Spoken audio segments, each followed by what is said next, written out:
after they score and go ahead, you get the ball on your own 11. I mean, what's going on in the huddle at that point? Yeah, I mean, I think that fourth quarter, kind of those circumstances, has kind of been the epitome of our season, and we did not blink. I mean, the guys in the huddle were so confident. Foles was so confident. Everyone was so calm that, I mean, we've been in that situation so many times together, and no one flinched. And I mean, I think that's the mark of a good team.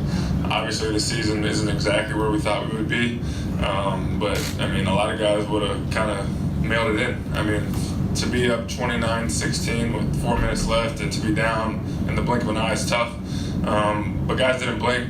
Guys stayed together, and I mean, that's the mark of this team. We're always going to stick together. We truly care and love one another. I think you guys can see that each time you interact with the guys in the locker room. It's not an individual game for us by any means. Guys just want to play to the best of their abilities, so that for each other. And I think that's the mark of a great team. Zach, what happened when Nick came back in the huddle after getting knocked down? Yeah, I mean, obviously the place went crazy, but we just wanted to make sure he was good. And I think the way he jogged off the field, everyone thought he was going to be good. Sat out of play and came back and led us down the field like he seems to do.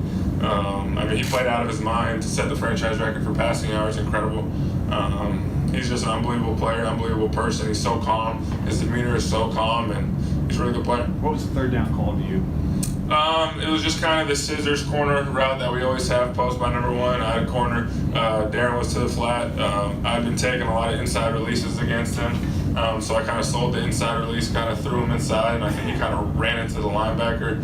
I think he tried to, something happened where my feet got tangled up, and so I was kind of off balance, and Nick just kind of laid the ball out there, allowed me to run under it. And I was able to stay in bounds and make the play. And I tried to get out of bounds in that situation. As far as Jason's record percentage? I don't think I've truly come to grips with it yet. I mean, one thing I do know, I'm thankful to my Lord and Savior, Jesus Christ, for allowing me to be here. I'm thankful for everyone that's helped me along the way. The one thing I do know is I didn't get here by myself. Jason Witten has been a huge part of this. So technically, I think a part of him still has the record. Brent Selleck has been huge for me. There's just been so many people along the way that have helped me that I'm just eternally grateful for.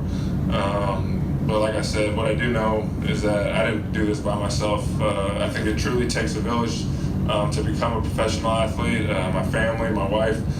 So thankful for everyone that's helped me along the way. And it is special though. I mean, having that record is something that hopefully it will last a while. But if not, I'll be happy for the next guy to do it. But it is special. Have you heard from Jason yet? I haven't really checked my phone yet. So I don't know. You were involved throughout the game, offensively, especially early on. Was that part of the game plan? Was that something you saw take advantage of the matchups? They're a big zone team. They're a big zone defense, and finding zones is kind of something that I take a lot of pride in. But, I mean, they're a really good defense. That front four, those front seven guys are really, really talented. Clowney, Watt, McKinnon, really talented players. We weren't able to run the ball probably as efficiently as we wanted to. We didn't run the ball great. So most of that was due to their talent and their front seven. So we kind of had to pass the ball more. And I'm just glad we won the game. That is the bottom line. To have that many targets and catches and to win the game feels really, really good. And that is what I love. The second touchdown, Zach, you got wide open. How much of that was the motion going the other way that kind of threw them off? I think the motion was a part of it. I think Alshon, being as big and physical as he is, the guy kind of ran into him. He didn't mean to pick him by any means. He just kind of ran into Alshon. The jet motion, I think, threw him off a little bit. But Nick just kind of lofted it out there. I thought I was going to get hit. When I saw no one was around me, I tried to make a play. And when you're that, I think when you see the goal line like that, I'm just always trying to make a play for the team. Guys blocked their butt off downfield, and I was just happy we scored. You guys have won 4 your last 5 now, rolling a little bit. I mean, still, it's not just you. You guys have a host of other things happen. How tough is that to be playing this well finally as a team and have to rely on other people? Yeah, like you said, I mean, it is tough. It's tough not to really control your own destiny.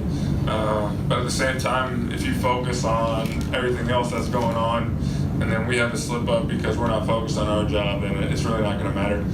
So we said for a while now, every game is a must-win game. That's the way we've approached these past 5 games. I mean, we were 4-6 at one point after the Saints when we just got smacked down there, and no one quit.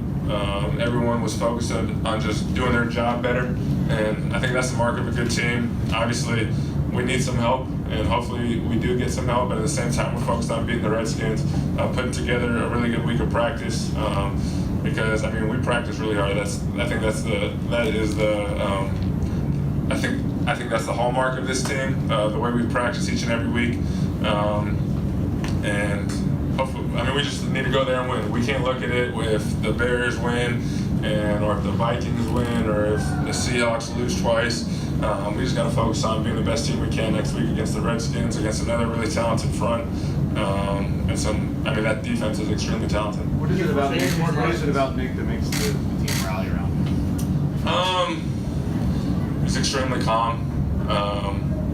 He's always exuding positivity. I mean, it's hard to talk well about one guy and then it seems the comments are going to come off as demeaning another, so I don't want to do that by any means. I just want to solely focus on Nick. He's playing at an extremely high level. We love playing for him because he's always exuding that positivity, and guys love playing for him. I mean, he's always going to give us a chance on those jump balls, those 50-50 balls, and I think he just ultimately trusts us to make plays, and he's done that for years here. He's a really talented quarterback. You got first answers as anybody. Last question. What have you noticed out of him during the week on the sidelines? Yeah, I mean, he is the first guy helping out Nick. What he sees in the game plan, he's there early, trying to help those guys out, trying to help, I think, just with the game plan. So he's still in that same role where he's getting there extremely early, staying late, helping those guys out any way he can. I mean, and I think that's the mark of a leader. No matter what's going on individually, he's always focused on the team, and I think that's why guys respect him so much. I mean, he's been through a ton of adversity, but at the same time, everyone knows he's the leader of this team. He's a franchise, and when and if he gets back this year, I can't wait to play with him. But at the same time, Nick is playing extremely well, and we're pumped to have both. Your Thanks, first Zach. answers. Yeah, go ahead. All right.